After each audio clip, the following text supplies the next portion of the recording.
बिस्मिल्लाहिर्रहमानिर्रहीम। अस्सलाम वालेकुम स्टूडेंट्स। हम पीएमएस फिजिक्स का लेक्चर स्टार्ट करने लगे हैं। हमारा चैप्टर थर्ड है मैकेनिक्स का। ठीक है, चैप्टर नंबर थर्ड मैकेनिक्स। तो फर्स्ट ऑफ ऑल हम देखते हैं कि मैकेनिक्स क्या है। मैकेनिक्स बेसिकली फिजिक्स की ही एक ब्रांच है, ठीक है, जिसमें हम स्टडी करते हैं मोशंस की। मीन के किसी भी चीज की मोशन, जब हमारे पास कोई भी चीज होती है, कोई ऑब्जेक्ट होता है, जब हम उसके ऊपर एक फोर्स अप्लाई करते हैं तो उस फोर्स की वजह से, ठीक है, वो ऑब्जेक्ट, वो चीज जो है ना, वो मूव करती है। तो इस सारी स्टडी को हम फिजिक्स की जिस ब्रांच में स्टडी करते हैं उसको हम मैकेनिक्स का नेम देते हैं। सो मैकेनिक्स को हम यूं डिफाइन करते हैं: mechanics is the branch of physics dealing with study of motion when subjected to force और डिस्प्लेसमेंट। जब हम किसी भी सब्जेक्ट को फोर्स देते हैं या डिस्प्लेसमेंट मीन अपनी जगह से उसको हम डिस्प्लेस कर देते हैं, अपनी जगह से उसको हम हटाते हैं। जैसे हमारे पास कोई ऑब्जेक्ट है, ठीक है, हम उसको पुश करेंगे तो उसके ऊपर एक फोर्स लगेगी, तो उस फोर्स की वजह से उसमें मोशन आएगी। तो इस स्टडी को हम मैकेनिक्स का नेम देते हैं। And subsequent effect of bodies on their environment, और उस फोर्स लगने की वजह से, उस मोशन की वजह से उन बॉडीज के इन्वायरमेंट के ऊपर क्या नतीजे आते हैं, ठीक है, उसके क्या इफेक्ट आते हैं, ये सारी स्टडियां मैकेनिक्स के अंदर करते हैं। जिस तरह कोई चीज है, ठीक है, वो मूव कर रही है, जिस तरह हमारे पास कोई झूला वगैरह टाइप कोई चीज होती है, जब वो मूव कर रही होती है हम उसको हाथ लगा के उसको मूवमेंट को रोक देते हैं तो वो वहां पे रुक जाती है। या अगर कोई चीज साकेन होती है तो हम उसको जब हाथ लगा के हम उसको पुश करते हैं या हम उसको पुल करते हैं तो वो मूव करना स्टार्ट हो जाती है। तो इस मीन्स कि इस मोशन की जो सारी स्टडी होती है उसको हम मैकेनिक्स में करते हैं। तो फिजिक्स की वो ब्रांच जिसमें हम स्टडी करते हैं किसी भी ऑब्जेक्ट के ऊपर जब फोर्स या डिस्प्लेसमेंट अप्लाई की जाती है, उसके नतीजे में उसमें जो मोशन प्रोड्यूस होती है उस सब को हम फिजिक्स की ब्रांच में स्टडी करते हैं, उसको हम मैकेनिक्स का नेम देते हैं। उसके बाद अगर हम मैकेनिक्स की बात करते हैं तो मैकेनिक्स में हमारे पास दो मेन डिसिप्लिन होते हैं। एक हमारे पास एक क्लासिकल फील्ड है, दूसरा हमारे पास एक क्वांटम फील्ड। तो पहले हम देखते हैं कि क्लासिकल मैकेनिक्स क्या है। क्लासिकल मैकेनिक्स जो है ना, मैकेनिक्स की एक फील्ड है जिसका मतलब होता है कि जिसके अंदर हम ये स्टडी करते हैं कि कोई भी अगर एक हमारे पास ऑब्जेक्ट है, ठीक है, तो वो किस डायरेक्शन में मूव कर रहा है। मीन के classical mechanics deal with the question of how an object move. एक हमने मैकेनिक्स ये है कि कोई ऑब्जेक्ट जब मूव करता है, लेकिन जो क्वेश्चन हमारे ध्यान में आता है कि हाउ एन ऑब्जेक्ट मूव, कोई ऑब्जेक्ट कैसे मूव करता है, इसको हम स्टडी करते हैं। ठीक है, when it is subjected to various force, जब एक ऑब्जेक्ट के ऊपर हम अपनी फोर्स अप्लाई करते हैं तो उस फोर्स की वजह से वो ऑब्जेक्ट कैसे मूव करता है, इन तमाम क्वेश्चन के सवाल जो है ना हमें क्लासिकल मैकेनिक्स में मिलते हैं। And also with question of what force act on an object, और ये भी सवाल का जवाब हमें मिलता है कि कौन सी फोर्स किसी ऑब्जेक्ट के ऊपर एक्ट कर रही है विच इज नॉट मूविंग, जो कि मूव नहीं कर रहा। तो ये सारी स्टडी हम क्लासिकल फिजिक्स में करते हैं। Word classical indicate that we are not discuss situation in which an object move with the velocity, which is an appreciable fraction of velocity of light or phenomena on an atomic scale. Mean कि अब classical physics में हम इस चीज को discuss नहीं करते कि जब किसी भी लाइट, ठीक है, जब किसी चीज के ऊपर पड़ती है तो लाइट की वेवलेंथ क्या है, हम इसको स्टडी नहीं करेंगे। कोई ऑब्जेक्ट अगर मूव कर रहा है किस वेलोसिटी के साथ मूव कर रहा है, कोई डिस्टेंस है वो कवर कर रहा है किस वेलोसिटी के साथ करता है, वेवलेंथ जो रोशनी किसी चीज के ऊपर पड़ रही है उसकी क्या है, कोई भी पार्टिकल्स एटम्स के जिसमें इलेक्ट्रॉन प्रोटॉन वगैरह होते हैं उनकी क्या वेलोसिटी है, इन चीजों को हम इसमें डिस्कस नहीं करेंगे। ये सारा कुछ हम क्वांटम मैकेनिक्स में डिस्कस करते हैं। तो क्लासिकल फिजिक्स बेसिकली सबसे पहले 20th सेंचुरी के अंदर, ठीक है, लॉ ऑफ क्लासिकल मैकेनिक्स को स्टेट किया था सर आइजैक न्यूटन ने 1687 के अंदर। 1687 में सर आइजैक न्यूटन ने 20th सेंचुरी के अंदर क्लासिकल मैकेनिक्स को उसने डिस्कस किया था, उसके उसने लॉ बनाए। The law of classical mechanics unable us, हमें इस काबिल बनाते हैं कि to calculate the trajectory of bullet and baseball. हमारे पास कोई भी जब हम किसी भी मतलब के हम गन को जब रन करते हैं, ठीक है, उसमें से बुलेट्स जब निकलती हैं, या कोई बाल है किसी जगह पे सर्कल में मूव कर रही है, या जितना भी प्लैनेट्स हैं, ठीक है, सितारे वगैरह जो हम मूव करते हैं स्पेस में, या कोई गाड़ी किसी भी जगह पे मूव करती है, तो इन तमाम चीजों की ट्रैक को हम देखते हैं, उनकी डायरेक्शन को इसमें हम स्टडी करते हैं। ये लॉ हमें इस काबिल बनाता है, जो हमारे पास क्लासिकल मैकेनिक्स का लॉ है, कि कोई भी गाड़ी किसी भी स्पेस में मूव कर रही है, किस डायरेक्शन में, किस ट्रैक में मूव कर रही है। कोई बुलेट हमने अगर चलाया है गन में से, तो वो किस डायरेक्शन में, किस ट्रैक में मूव किया है। इस तरह बाल्स वगैरह अगर हम कर रहे हैं तो किस मूवमेंट्स में जा रही है।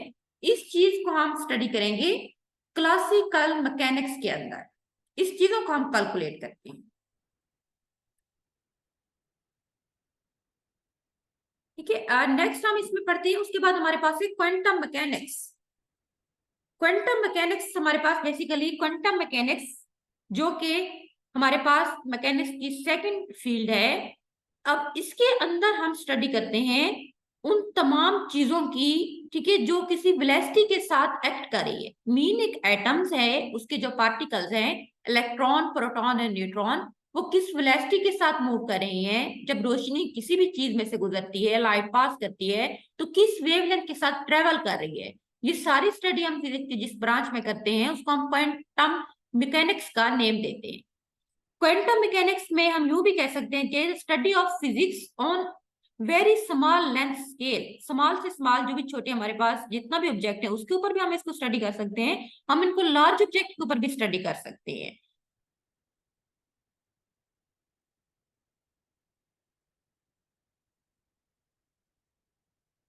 So we can say that in quantum physics we study the velocity of light, ठीक है, किस वेलोसिटी में कर रही है। स्पीड ऑफ लाइट को हम डिस्कस करेंगे, जो किसी ऑब्जेक्ट में से गुजरती है। And then motion of the object, ठीक है, विद देयर वेलोसिटी, कितना डिस्टेंस कोई ऑब्जेक्ट कवर करे, उसकी लेंथ कितना है। इन तमाम चीजों को हम जो है ना क्वांटम में डिस्कस करेंगे।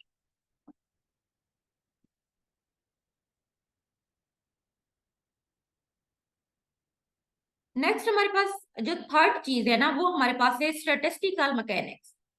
स्टैटिस्टिकल मैकेनिक्स एक अदर हमारे पास मैकेनिक्स का फील्ड है। इस ब्रांच में हम देखते हैं कि in this is the branch of physics in which we treat and extend classical thermodynamics is known as statistical thermodynamics, या इक्विलिब्रियम स्टैटिस्टिकल मैकेनिक्स भी कहते हैं, जिसके अंदर हम थर्मोडायनामिक्स की बात करते हैं। थर्मोडायनामिक्स अब क्या है, मीन जैसे कि नेम से शो है, मीन के हीट, ठीक है, थर्मो मीन हीट।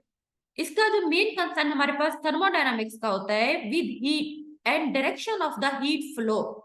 जबकि स्टैटिस्टिक मैकेनिक्स की अगर हम बात करते हैं तो हमें एक मैक्रो जो है ना स्कोपिक परसेप्टिव देती है हीट का in term of structure of matter and provide a way of evaluating the thermal properties of matter. For example heat capacity. It means अगर हम जो है ना इसकी बात करते हैं स्टैटिस्टिकल मैकेनिक्स की, तो वो बेसिकली हमारे मेन उसका कंसर्न होता है थर्मोडायनामिक्स के साथ। अब थर्मोडायनामिक्स एक ऐसी ब्रांच है जिसका कंसर्न होता है हीट के साथ and direction of the flow of heat. तो हम उसके साथ स्टैटिस्टिकल मैकेनिक्स को इसीलिए स्टडी करते हैं क्योंकि वो जो है ना हमें कैलकुलेट करने के लिए फॉर्मूले देती है, जिसके अंदर हम कैलकुलेट करते हैं कि हीट किसी भी ऑब्जेक्ट में से जब फ्लो करी है, किस डायरेक्शन के साथ फ्लो करी है, उस एटम या मॉलिक्यूल जिसमें से हीट गुजर रही है उसकी स्ट्रक्चर क्या है, ठीक है, उसके बाद उसकी थर्मल प्रॉपर्टीज क्या है, हीट कैपेसिटी कितनी है। इन तमाम चीजों को इवेल्युएट हम करते हैं जिस ब्रांच के अंदर, उसको हम स्टैटिस्टिकल मैकेनिक्स कहते हैं।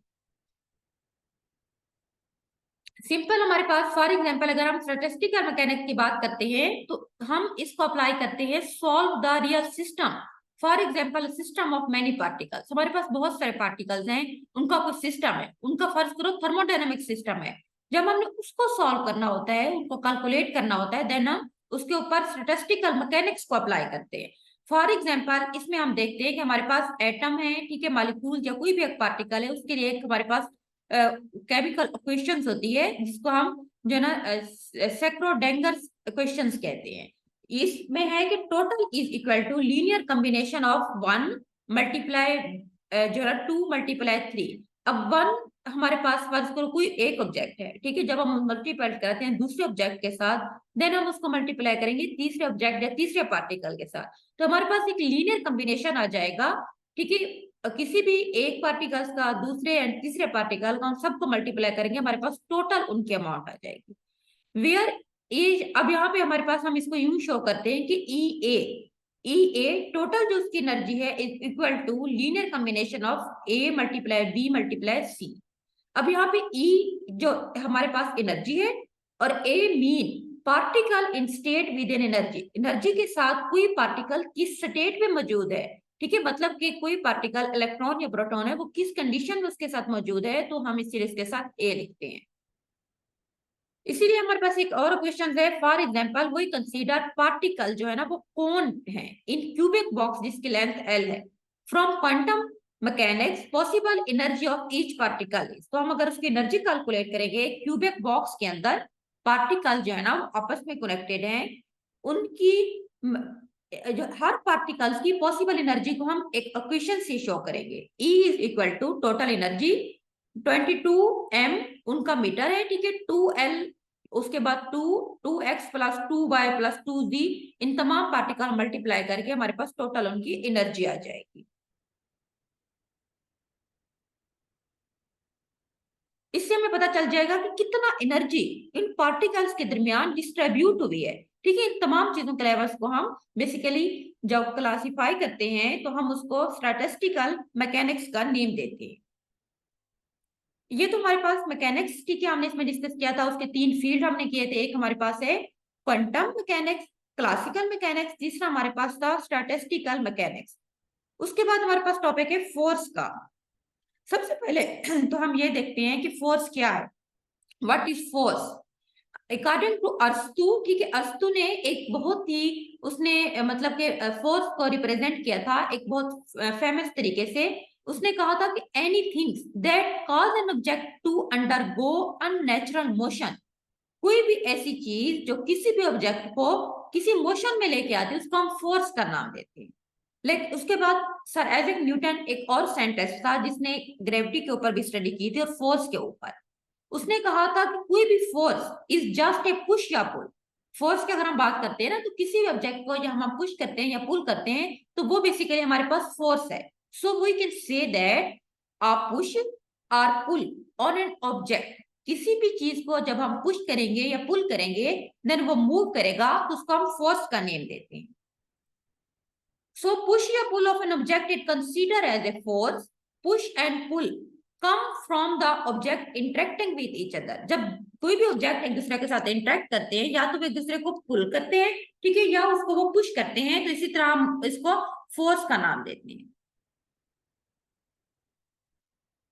उसके बाद फिजिक्स में हम फोर्स को यूं डिफाइन करेंगे कि द पुश या pull on an object with mass cause is to change its velocity। किसी भी अगर हम ऑब्जेक्ट की बात करते हैं, ठीक है, उसके मास के अकॉर्डिंग जब हम उसको पुल या पुश करते हैं साथ उसकी वेलोसिटी चेंज हो जाती है तो हम इसको फोर्स का नेम देते हैं। मीन कोई भी टेबल है, ठीक है, उसका वेट ज्यादा है, उसको जब हम ज्यादा हमें फोर्स लगानी पड़ेगी उसको मूव करने के लिए, जितना हम फोर्स लगाएंगे उतना वेलोसिटी के साथ वो मूव करेगा, उसकी वेलोसिटी चेंज हो जाएगी। फोर्स एक एक्सटर्नल कोई भी एजेंट्स होता है जो कि किसी भी बॉडी की स्टेट को इस काबिल बनाता है कि वो चेंज हो जाए। फॉर एग्जाम्पल अगर कोई बॉडी है, ठीक है, वो हमारे पास रेस्ट की कंडीशन के ऊपर है, कोई साकिन चीज रखी है, जब हम उसको पुश या पुल करेंगे एक फोर्स देके तो अपनी जो है ना रेस्ट की स्टेट को चेंज करके अपनी मोशन की स्टेट में आ जाएगी। इसी तरह अगर हमारे पास कोई भी चीज है वो मोशन में है, ठीक है, हम उसको कोई फोर्स लगा के उसको हम साकिन कर देते हैं। जिस तरह कोई हमारे पास फॉर कोई क्लॉक है, कोई तस्वीर हमारे वाल पे लटक रही है, वो अगर उसको मूवमेंट में है अब हम उसको हाथ लगा के जब रोक देंगे तो वो साकिन स्टेट में आ जाएगी। मीन कि फिजिक्स एक एक्सटर्नल, फिजिक्स में अगर हम फोर्स की बात करते हैं तो फोर्स कोई भी एक्सटर्नल एक ऐसा एजेंट होता है जो किसी भी बॉडी की स्टेट को चेंज कर देता है, चाहे वो रेस्ट की स्टेट हो या उसकी मोशन की। और उसके बाद हम ये देखते हैं कि फोर्स जो है ना वो एक स्पेसिफिक मैग्नीट्यूड रखता है और उसकी एक डायरेक्शन भी होती है। Direction toward which force is applied is known as direction of the force. जिस डायरेक्शन में हम किसी भी ऑब्जेक्ट को एक फोर्स अप्लाई करते हैं उसको हम उसकी डायरेक्शन का नेम देते हैं। And the application of force is the point where force is applied. उसके बाद हमारे पास ये कुछ आपके पास कॉम्बिनेशन है, ठीक है, कॉमन सिंबल्स हैं। जिस तरह फोर्स को हम बड़े एफ से शो करते हैं, कैपिटल एफ से, यूनिट ऑफ फोर्स हमारे पास न्यूटन है, ठीक है, ऐसा यूनिट जिसको हम एन न्यूटन हमारे पास है। और उसके बाद ऐसा ही बेस यूनिट जो हमारे पास आएगा सिस्टम इंटरनेशनल के अंदर केजी, ठीक है, मीटर पर स्क्वायर, ठीक है। उसके बाद हमारे पास आ जाएगा S2। अदर यूनिट्स हमारे पास इसके आ सकते हैं, जिसमें हमारे पास है जो होते हैं पाउंडल, ठीक है, pound force, keep, kilo pound, ये सारे मुख्तलिफ फोर्स के यूनिट्स। उसके बाद फोर्स का हमारे पास एक अदर कुछ क्वांटिटीज हैं जिसमें डेरिवेशन हम कर सकते हैं कि F is equal to M multiply A। ये हमारे पास न्यूटन का फर्स्ट लॉ ऑफ मोशन है। इस तरह डायमेंशन के लिए हमारे पास सिंबल यूज होता है LM, ठीक है, T-2। ये हमारे पास इसका एक फॉर्मूला है, लेंथ, मीटर और उसके बाद टाइम, तीनों को कर लेते हैं। उसके बाद नेक्स्ट हमारा टॉपिक है कि what are the effect of force. Force के क्या इफेक्ट है? In physics motion is defined as the change in position with respect to time, ठीक है, टाइम के अकॉर्डिंग जब किसी भी चीज की पोजीशन में कोई चेंज आती है तो हम उसको मोशन कहते हैं। In simple words motion refer to movement of body. किसी भी बॉडी की मूवमेंट्स जो होती है ना, उसको सिंपल लफ्जों में हम मोशन का नाम देते हैं। So we can say that motion क्या है? Movement of a body. Typically motion can इधर be describe as change in speed. किसी भी कोई मतलब चीज है, ठीक है, वो स्पीड किस स्पीड के साथ है, उसकी स्पीड में जब चेंज कर देते हैं उसको हम मोमेंट्स का नेम देते हैं। उसकी डायरेक्शन में चेंज है। The force has different effect, ठीक है, कुछ मुख्तलिफ है। Force can make a body that is at rest to move. हम जब ऐसे है ना, जब हमारे पास कोई बॉडी है वो रेस्ट में है, जब हम उसको फोर्स अप्लाई करते हैं तो वो मूव करती है। It can stop A moving body और स्लो और डाउन। या तो ये करती है कि हम किसी मूविंग बॉडी को फोर्स लगा के उसकी मूवमेंट को स्टॉप भी कर सकते हैं या हम उसको स्लो भी कर सकते हैं। It can accelerate the speed of a moving body. किसी भी मूविंग बॉडी की स्पीड को ये ज्यादा भी कर सकती है, जितना ज्यादा फोर्स देंगे उतना ज्यादा मूवमेंट होगी उस बॉडी की। It can also change the direction of a moving body along with it shape and size. ये शेप और साइज के साथ किसी भी मूवमेंट बॉडी की डायरेक्शन को भी चेंज कर सकती है। फॉर्मूला ऑफ फोर्स अगर हम इसमें शो करते हैं तो F is equal to M A. M mean उसका mass, A mean exploration. So इसको न्यूटन, इसका यूनिट हमारे पास होगा, ठीक है, फोर्स का यूनिट हमारे पास पता है न्यूटन होता है, या हम यूं कह सकेंगे कि केजी, ठीक है, मीटर पर square.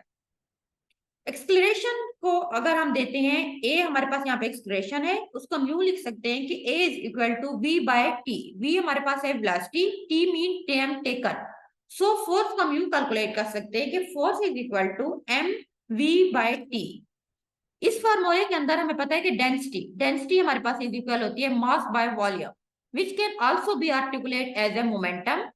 So force can be articulate from the rate of change of momentum. F is equal to, F हमारे पास है, ठीक है, हमारे पास F is equal to है ma, और A हमारे पास पता है A is equal to V by T, ठीक है। और देन अगर हम बात करते हैं डेंसिटी हमारे पास मास पर वॉल्यूम के बराबर होती है। सो इसकी जगह पे हम डेंसिटी लिखेंगे बाय T, या हम यूं भी लिख सकते हैं कि F इज इक्वल टू, ठीक है, P बाय टी। अगर हम इसमें इसके साथ हम उसके डिस्टेंस की बात करते हैं तो हम उसको साथ मल्टीप्लाई कर देंगे डी के साथ। F is equal to D P by D T. Force formula are beneficial in finding out the force. Force को भी हम इसे फाइंड आउट कर सकते हैं, किसी चीज के मैस को भी, उसके एक्सक्लेरेशन को भी, उसके मोमेंटम को भी, उसकी वेलोसिटी को भी, किसी भी गिवन प्रॉब्लम्स के अंदर।